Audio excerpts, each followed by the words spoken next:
Assalamualaikum warahmatullahi taala wabarakatuh. Kami dari kelompok 1 B3 PGSD lanjutan 2020. Kelompok kami terdiri dari 6 orang. Yang pertama saya Aceng Jayalani, yang kedua Bapak Acep Nurjaman, yang ketiga Bapak Adi Riyandi, yang keempat Bapak Agustinus Yuda Arikusumo, yang kelima Ibu Anissa Hauriah, dan yang keenam Ibu Anita Meliana. Saya yang pertama akan membahas tentang sejarah Prabu Siliwangi dan Kerajaan Galuh Pakuan. Sejarah Prabu Siliwangi dan Kerajaan Galuh Pakuan.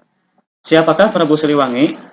Menurut sumber-sumber prasasti bahwa Prabu Niskala Wastukancana atau Prabu Wangi memerintah di Kawali Galuh Priangan Timur.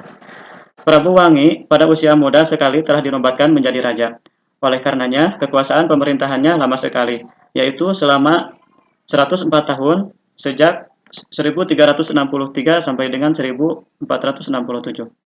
Pada prasasti Kawali dikatakan bahwa Prabu Niskala Wastukancana dalam pemerintahannya yang lama itu mencapai masa kejayaan dan kemakmuran negaranya. Keraton kerajaannya bernama Surawisesa. Dengan demikian, Prabu Wangi sebagai raja sangat terkenal di kalangan masyarakat luas.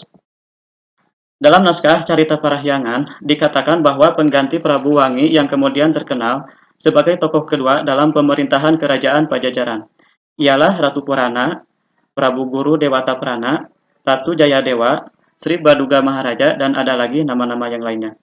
Raja ini memerintah di Pakuan Pajajaran selama 39 tahun, sejak tahun 1474 sampai dengan 1513. Jadi, pemerintahannya itu tidak lagi di Kawali Galuh, Priangan Timur, melainkan di daerah Priangan Barat, sekitar daerah Bogor. Kata silih yang berarti menggantikan, dan wangi yang berarti harum atau masyhur, mengandung arti secara simbolik bahwa Prabu Siliwangi menggantikan Prabu Wangi dalam segala kejayaan dan kebesarannya. Maka dapat kita katakan bahwa Siliwangi adalah masa kejayaan Pajajaran, seperti halnya masa kejayaan Kedatuan Sriwijaya atau Keprabuan Majapahit. Jarah Dam Siliwangi 1968 halaman 78. Sulyana WH et al. Menegaskan, sosok Prabu Siliwangi adalah Sri Baduga Maharaja yang memimpin kerajaan Pakuan Pajajaran. Wilayah Pajajaran ketika itu meliputi Banten, Pontang, Cigede, Damgara, Kalapa, Karawang, dan Cimanuk. Selain itu, Sri Baduga juga dikenal sebagai Ratu Pakuan dan Ratu Sunda. Dalam Sulyana et al. 2006.238. Prabu Siliwangi memiliki istri yang beragama Islam, yaitu bernama Subang Larang. Darinya, Prabu Siliwangi memiliki anak Walang Sungsang, Rara Santang, Raja Sangara, dan lainnya. Mereka semua beragama Islam. Oleh guru agama Islam di Ampara Jati, Syekh Datuk Kahfi, Walang Sungsang diberi nama Ki Samadullah. Tahun 1445, Ki Samadullah ini mendirikan pemukiman di hutan pantai dengan nama Cirebon Larang atau Cirebon Pasisir. Selanjutnya, pemukiman ini dipimpin Ki Danusela. Setelah naik haji, Walang Sungsang diberi gelar Haji Abdullah Iman dari gurunya di Mekah. Walang Sungsang juga menikahi putri Ki Danusela, yaitu bernama Renta Riris atau Kancana Larang. Setelah Ki Danusela wafat, Walang Sungsang menggantikan menjadi pemimpin Cirebon Larang. Dengan bantuan keuangan kakeknya, Ki Gedeng Tapa, Walang Sungsang membangun keraton pasukan bahkan Sri Baduga merestui dengan mengutus Ki Jagabaya untuk menyampaikan tanda kekuasaan dan memberi gelar kepada Walang Sungsang Sri Mangana. Untuk selanjutnya akan disampaikan oleh rekan saya. Sekian dari saya. Assalamualaikum warahmatullahi wabarakatuh. Nama saya Adi Riyandi. Saya akan menjelaskan tentang masa keemasan Prabu Siliwangi. Menurut tim sejarah Padang Siliwangi tahun 1908, masa pemerintahan Prabu Siliwangi pada tahun 1474 sampai 1513. Namun, menurut Sulyana WH et al. Pada tahun 1482 sampai 15. Rata-rata penulis sejarah sepakat kekuasaan Raja Siliwangi ketika itu adalah Pakuan Pajajaran di wilayah Priangan Barat. Mungkin karena kepemimpinan yang mirip antara Prabu Wangi di Kawali Galuh dan Sri Baduga di Bogor dan sekitarnya. Beliau dijuluki pengganti Prabu Wangi alias Siliwangi. Kebesaran dan kejayaan yang dialami Pajajaran seperti yang dikemukakan K.F. Hall tahun 1969, meskipun hanya sepintas saja, namun dapatlah kita ketahui suasana masyarakat masa Pajajaran. Bila kita telaah, pada masa pemerintahan Prabu Siliwangi hampir tidak terduga Karena demikian teraturnya mulai dari sistem pemerintahan, sistem agama, ilmu falak dan topografi, ilmu perang, ilmu pengetahuan bahasa asing, dan kerajinan tangan seperti membatik. Sejarah Dam 1968 halaman 8. Sri Baduga merupakan raja bijaksana, sehingga atas karunia Tuhan, rakyat Pajajaran hidup sejahtera. Beliau membangun parit pertahanan dan membuat beberapa prasasti, kebantenan, dan batu tulis. Pakuan menjadi kota terbesar kedua di Nusantara setelah Demak dengan penduduk berjumlah 50.000 jiwa. Masa pemerintahan Sri Baduga disebut juga masa Gemuk Pakuan, yaitu kota Pakuan berpenduduk banyak. Suliana et al. 2006 halaman 38. Bisa kita lihat ini adalah petanya Kerajaan Sunda berada di sebelah barat Pulau Jawa. Kemudian ini Kerajaan Galuh. Ini diambil dari Wikipedia Kerajaan Sunda. Gambar wilayah kawasan Kerajaan Galuh Pakuan yang dipimpin oleh Prabu Siliwangi tahun 1363 sampai 1410.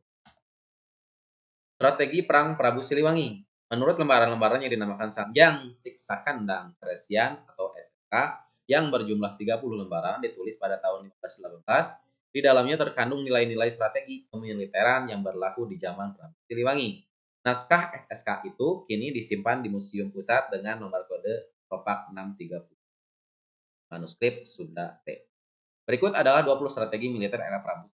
Yang pertama, Makarabihu, mengalahkan musuh tanpa berperang, melainkan dengan menggunakan kekuasaan pengaruh, yaitu merusak kekuatan musuh dari dalam. Mungkin saat ini bisa dikatakan ini adalah adu domba, politik adu domba. Mereka tidak bisa menghancurkan dari luar, maka mereka menghancurkannya dari dalam. Kemudian ada Katra Bihwa, pembagian posisi prajurit saat menyerang. Yang ketiga, Lisang Bihwa, memberi motivasi dan membakar semangat juang. Yang keempat, Singa Bihwa, mengalahkan musuh dengan memasukkan tim kecil penyusup ke barisan musuh. Kelima, Garuda Bihwa, memecah kekuatan pasukan pada titik-titik tersebar. Keenam, Cakra Bihwa, menyusup ke wilayah musuh secara rahasia untuk menyembunyikan senjata. Yang ketujuh, Suci Muka, upaya membersihkan sisa-sisa kekuatan musuh setelah perang berakhir. Yang kedelapan, Braja Panjara, mengambil kekuatan musuh untuk dididik dan dilatih menjadi orang kepercayaan. 9. Asumaliput, kemampuan mencari persembunyian yang tidak diketahui oleh musuh. 10. Marak Simpir, bila pasukan berada di daerah rendah, musuh berada di daerah tinggi, maka strateginya adalah menggunakan tombak dan kuda. 11. Gagak Sangkur, bila musuh berada di daerah rendah dan pasukan berada di daerah tinggi, maka dilakukan serangan seperti meloncat atau sergapan. 12. Lumak Kuat Turut, ketika gerakan pasukan mengejar musuh yang melarikan diri sampai ditemukan tempat persembunyiannya. 13. Kadung Sumeka, bila menyusul ke daerah musuh, harus menyembunyikan pedang yang dibawa atau membawa pedang ukuran kecil. Babah Buhaya, cara menghimpun pasukan ketika terdesak. Yang ke-15, Ngalingga-manik, prajurit yang terlatih dipersenjatai dengan senjata rahasia. 16. Lemah Mrewasa, cara berperang di hutan dengan senjata seadanya, batu dan batang pohon. Adipati, teknik melatih prajurit komando yang memiliki kemampuan handal. 18. Prabu Sakti, prajurit diberi latihan kesaktian dengan cara supranatural. 19.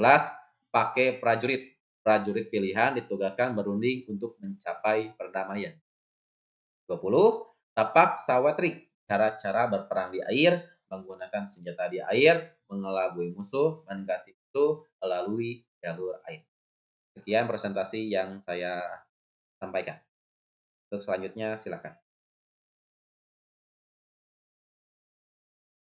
Assalamualaikum warahmatullahi wabarakatuh. Perkenalkan, nama saya Anita Meliana dari B3 PGSD Lanjutan akan sedikit menerangkan tentang Wangsit Siliwangi dan karakter kepemimpinan Prabu Siliwangi. Yang pertama, Wangsit Siliwangi. Menurut cerita, sebelum wafatnya Prabu Siliwangi sempat menyampaikan Wangsit pesan-pesan berisi nasihat diucapkan kepada Dedehes di hulu Sungai Ciujung sebelum akhirnya beliau menyepi ke hutan. Isinya, sing sahabae anu ngagunakeun ngaran Siliwangi atawa ngaranna jadi sakalesar Siliwangi, manehna bakal nanjung hirupna, bakal mulia gumelarna, kawangikeun sabuana pancatengah. Nyaeta, lamun manehna jujur, sinatria, teuneng, gumati, kasileutik, nyaah ka rakyat sarta wibawa kasasama, sabalikna hirupna moal panggih jeung kasenangan bakalara balangsak saeundeungna lamun ingkar tina patokan anu tadi.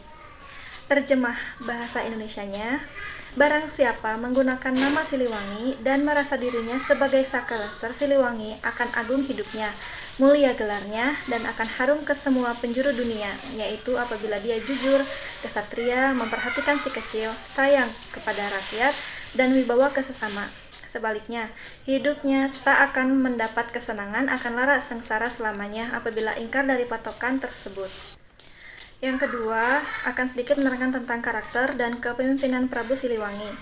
Para ahli sejarah dan legenda rakyat menjelaskan sosok Prabu Siliwangi padanya memiliki sifat-sifat luhur yang patut ditiru, antara lain mengayomi, peduli dengan rakyat kecil, membangun kesejahteraan rakyat, berani menghadapi tantangan, sikap toleransi, dan melindungi wilayah, serta sikap kesatrianya. Akhir kehidupan Prabu Siliwangi tidak jelas kapan dan bagaimana wafatnya. Ada yang mengatakan ketika kerajaan Pajajaran mengalami masalah sangat pelik dari sisi internal dan eksternal. Prabu Siliwangi tidak menginginkan ada konflik lebih banyak menimpa rakyatnya. Untuk menghindari konflik, dia dan beberapa pengikutnya memilih mengungsikan diri ke hutan. Itu dia yang bisa saya sampaikan tentang Wangsit Siliwangi dan beberapa karakter kepemimpinan Prabu Siliwangi. Wassalamualaikum warahmatullahi wabarakatuh. Moto perjuangan Prabu Siliwangi. Subianto menyebutkan tentang moto perjuangan Prabu Siliwangi. Prabu Siliwangi juga bertanggung jawab tidak hanya pada pelestarian nilai-nilai luhur Sunda, tetapi juga pada penegakannya. Di suatu saat nanti, ketika peradaban manusia mengalami titik balik dari bentuk peradaban manusia yang terlalu materialistis atau duniawi, seperti yang sedang kita alami saat ini, dan balik kembali menuju peradaban manusia yang mengedepankan sikap-sikap kepedulian untuk saling mencerdaskan, saling mengasihi, dan saling memelihara. Bila dimaknakan, ciri asih ialah rasa saling mengasihi sesama manusia, mengasihi sama makhluk ciptaan Tuhan, dan mengasihi Tuhan Sang Pencipta. Nilai kejuangan yang disarikan dari hikayat kehidupan Prabu Siliwangi antara lain sebagai berikut. Yang pertama, berjuang membangun kemakmuran. Yang kedua, berani menghadapi resiko. Yang ketiga, patriotisme. Yang keempat, berorientasi perdamaian. Dan yang kelima, realistik, memandang kenyataan dan perubahan zaman. Nilai kemasyarakatan Prabu Siliwangi. Nilai-nilai kemasyarakatan yang disarikan dari seratan kehidupan Prabu Siliwangi antara lain sebagai berikut. Yang pertama adalah rasa saling tolong-menolong, yang kedua bekerja sama, yang ketiga solidaritas atau kesetiakawanan, dan yang terakhir kepedulian sosial. Saya Agustinus Yudari Kusumo dengan NIM 20060013. Saya akan membahas kajian sejarah TNI AD dan Kodam 3 Siliwangi. Berikut adalah pembahasannya.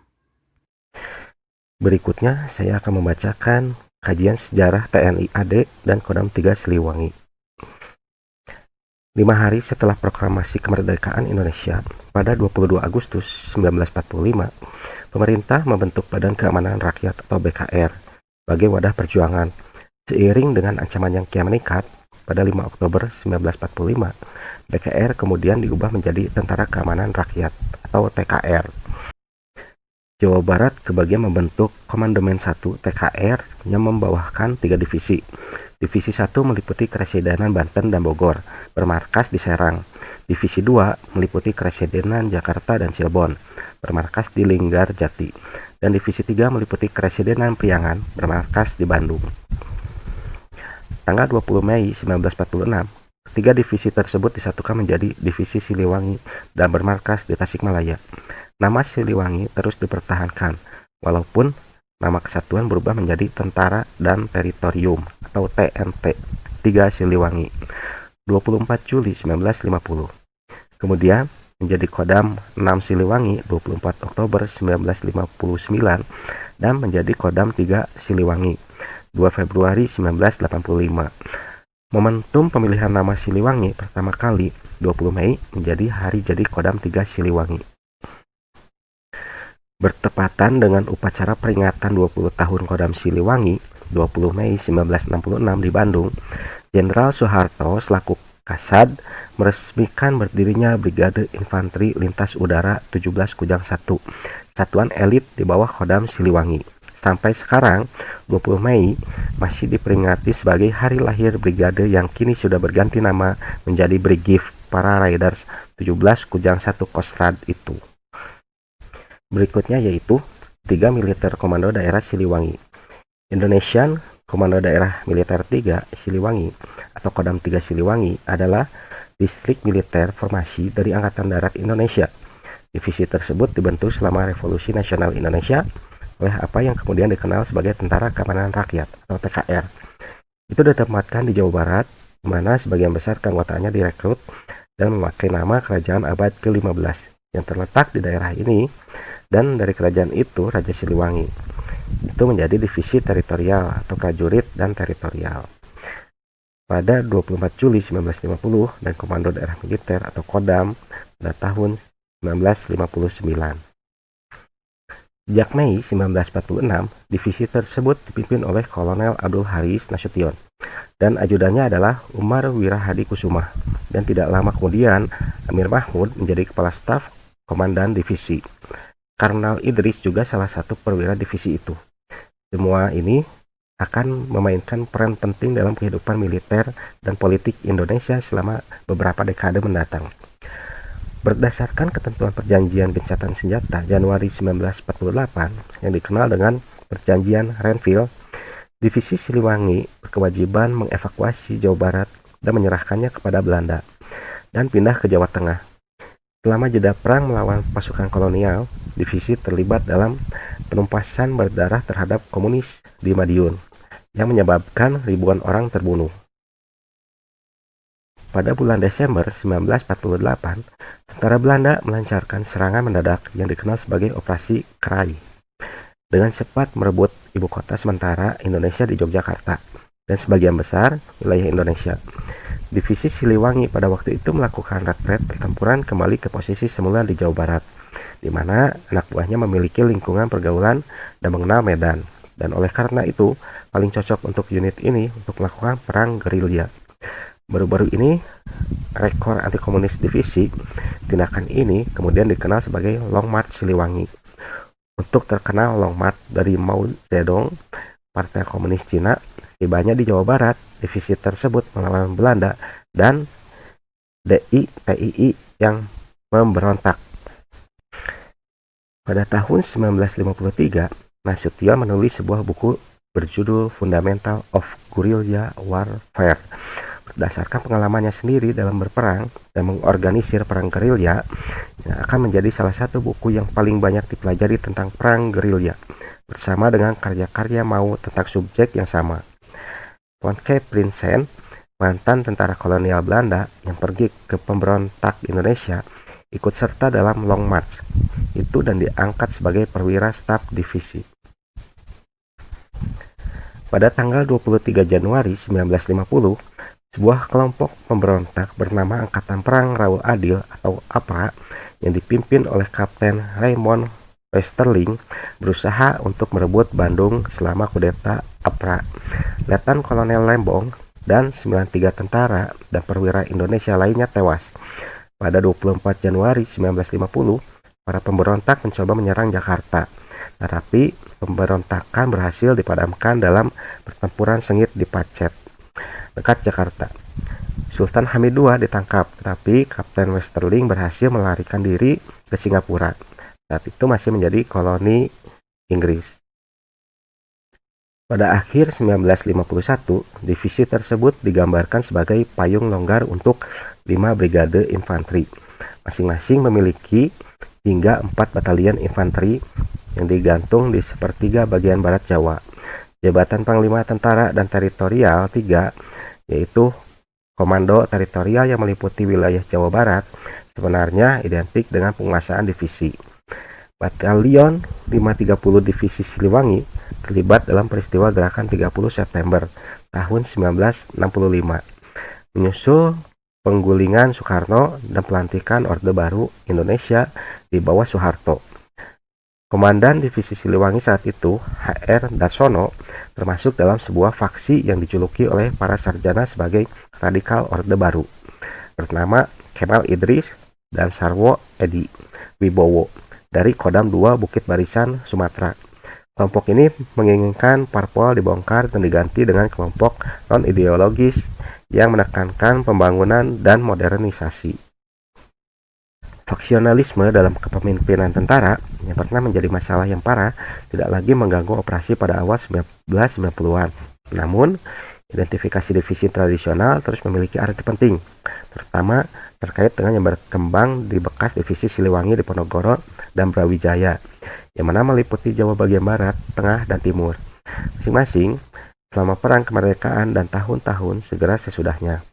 Detasemen wilayah Jakarta dari kendali divisi Siliwangi dan restrukturisasi angkatan bersenjata dari basis divisi ke sistem kodam teritorial menyebarkan kekuatan divisi dan melenyapkan panglima perang. Bismillahirrahmanirrahim. Assalamualaikum warahmatullahi wabarakatuh. Perkenalkan, nama saya Acep Jaman dari Tasikmalaya, mahasiswa IKIP Siliwangi Bandung, kelas B3 PGSD, mahasiswa lanjutan.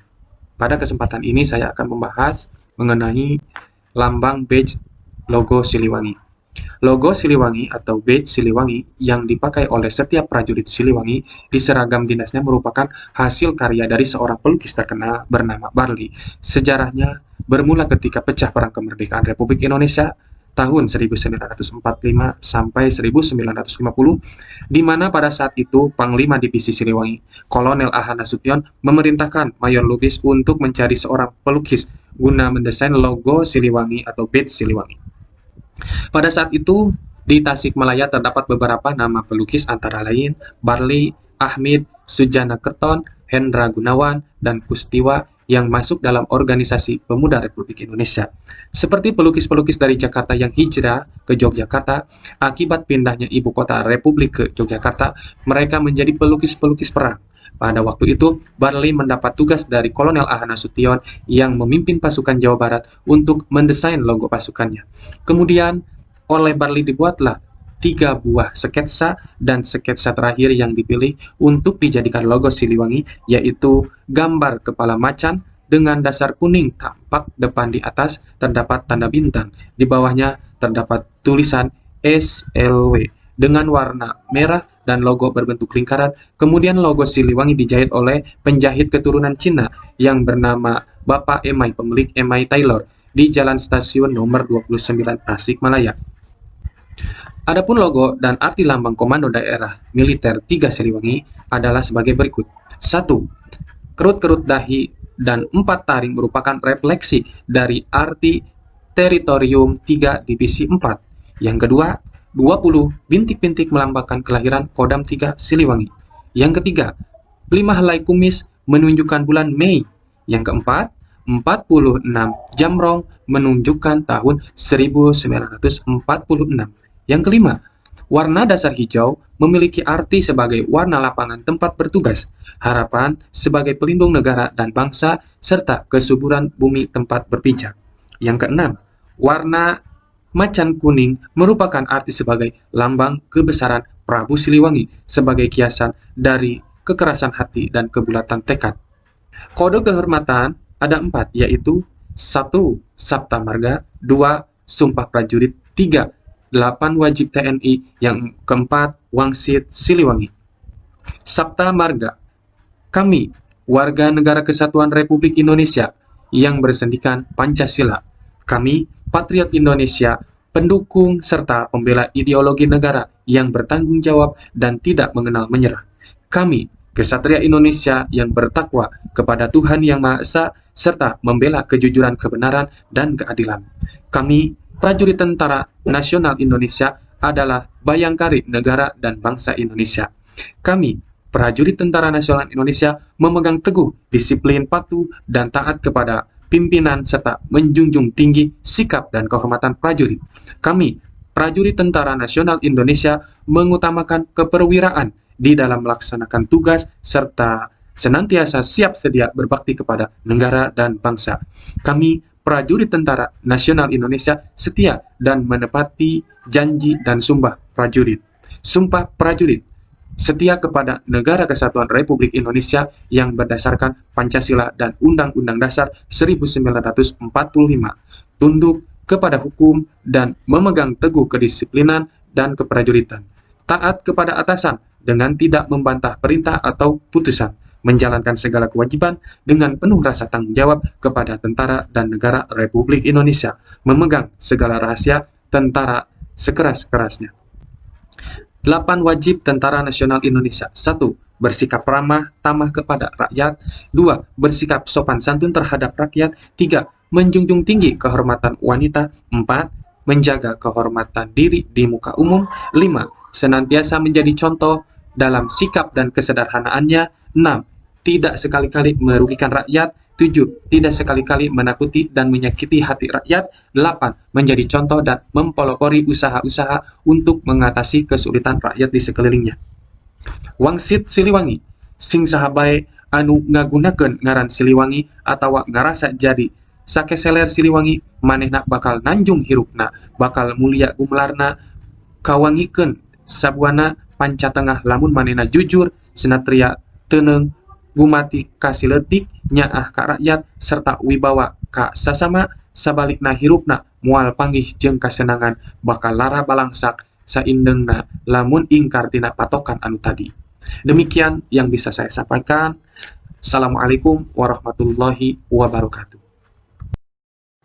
Sekian pembahasan dari kelompok kami. Mudah-mudahan apa yang telah disampaikan oleh kelompok kami ada manfaatnya untuk kita semua.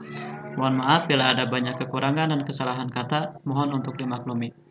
Terima kasih atas perhatiannya. Wassalamualaikum warahmatullahi taala wabarakatuh.